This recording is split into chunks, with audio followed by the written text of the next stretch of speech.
حضرت بشر آفی رحمتullah علیہ سے سارا زمانہ پیار کرتا تھا۔ بغداد کا ایک تاجر کہتا ہے مجھے نہیں بابا اچھا لگتا تھا۔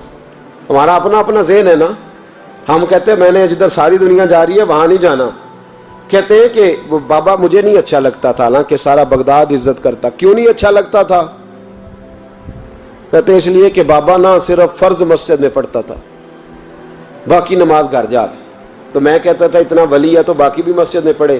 کہتے ایک دن میں نے کہا جسوسی کرنی ہے اس کی، جو کہ اسلام میں منع ہے۔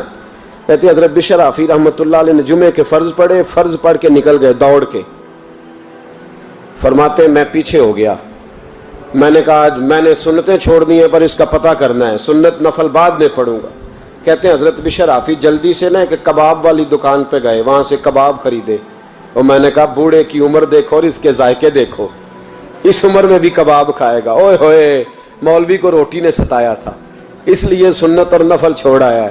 کہتے ہیں تھوڑا سا وہ آگے بڑھے تو نان بھائی کی دکان سے نا نان خریدے۔ میں نے کہا دیکھو یار، دیکھو اس کے ذائقے، گرم نان کھائے گا۔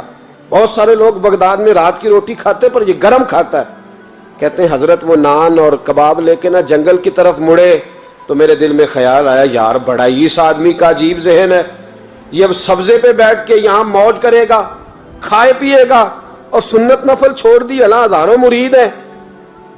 کہتے حضرت جنگل میں داخل ہوئے، تھوڑا سا سفر کیا تو کچی آبادی آ گئی۔ کچی آبادی، ایک کچے مکان کی ٹوٹا ہوا دروازہ، باہر سے کنڈی لگی۔ بغداد کے ننگے پاؤں چلنے والے ہزاروں مریدوں کے اس پیر نے کنڈی کھولی، اندر گئے، ایک فالج زدہ بابا جی بیٹھے۔ کہتے حضرت بشر آفی نے اپنی پگڑی کھولی اور اس آدمی کے منہ سے پانی نکل رہا تھا، رال ٹپک رہی تھی۔ کہتے پہلے اپنی پگڑی سے منہ صاف کیا، پھر پیالے سے پانی ڈال کے منہ دھویا، پھر حضرت اس کے ٹانگوں پہ کپڑا ڈال کے روٹی کا لقمہ توڑ کے اس کے منہ میں ڈال کے کہنے لگے بابا ناراض نہ ہونا، جمعے والے دن مجھے دیر ہو جاتی ہے، ابھی تو میں نے سنت اور نفل بھی پڑھنے ہیں، ناراض نہ ہونا، مجھے دیر ہو جاتی ہے۔ کہتے ہیں وہ بابا رو پڑا اور کہنے لگا بشر یار 14 سال ہو گئے تو روز آتا ہے، 14 سال، یہ 1 صدی کا قصہ ہے، 2-4 برس کی بات نہیں، 14 سال سے تو روز آتا ہے، میں پتہ نہیں کب تک لاش بنے پڑا رہوں گا، تو کب تک آئے گا؟ حضرت بشر آفی نے بابے کے آنسو پوچھ کے کہا بابا فکر نہ کر، آج کے بعد یہ جملہ نہ کہنا کہ تو میرے لیے بوجھ ہے۔ فرمایا لوگ سمجھتے ہیں کہ میں نے عبادت کر کے مقام پایا ہے، لوگ سمجھتے ہیں میں نوافل زیادہ پڑھتا ہوں، دنیا جانتی ہے کہ میری رات کی تسبیح زیادہ مضبوط ہے، پر میں ان میں سے کوئی بات بھی نہیں، میں تو تیری نوکری کرتا ہوں تو اللہ نے میری عزتوں میں اضافہ فرما دیا ہے۔ سوچ ہی صاف نہیں، نظریہ ہی ٹھیک نہیں، فکر ہی ٹھیک نہیں۔ اسلام نظریے کا مذہب ہے، سوچ کا۔ مسند امام احمد بن حنبل کی حدیث سنی، حضرت انس بن مالک فرماتے ہیں جب انسان نے روزہ رکھا ہوتا ہے نا تو روح ویسے ہی پاک ہوتی ہے اس کی۔ میں نے یہ سوچا کہ کچھ باتیں ایسی کی جائیں جس سے تھوڑی سی سوچیں بھی تبدیل ہو، کچھ سوچوں کا وضو، سوچوں کا غسل، افکار و نظریات کی بھی بات ہو۔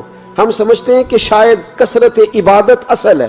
اقبال کہتے ہیں یہ ذکر نیم شبی، یہ مراقبے، یہ سرور، تیری خودی کے اگر نگہباں نہیں تو پھر کچھ بھی نہیں ہے، تیری خودی کے اگر، اور پھر عام چیز نہیں کہا یہ ذکر نیم شبی، سویرے شہری کا ذکر، یہ مراقبہ، یہ جو تو گھنٹوں اللہ کی یاد میں بیٹھا رہتا، یہ سرور، کہتے بے کیف عبادت نہیں، سرور والی، یہ ذکر نیم شبی، یہ مراقبے، یہ سرور، تیری خودی کے اگر نگہباں نہیں، اگر تیرے نظریے کو نہیں بدل سکے، تیری سوچ نہیں بدل سکے، تیرا ایمان مضبوط نہیں کر سکے، تیری خودی کے اگر نگہباں نہیں تو پھر کچھ بھی نہیں۔ اور خرد نے کہہ بھی دیا لا الہ الا اللہ تو کیا حاصل، دل و نگاہ، دل و نگاہ، دل و نگاہ اگر مسلمان نہیں تو پھر کچھ بھی نہیں، دل و نگاہ۔ اقبال کہتے ہیں ایک دل کا کلمہ پڑھ، دوسرا نظر کا کلمہ پڑھ، ان پہ پابندی لگا۔ دل و نگاہ اگر مسلمان نہیں تو پھر تو کچھ بھی نہیں، کچھ بھی نہیں۔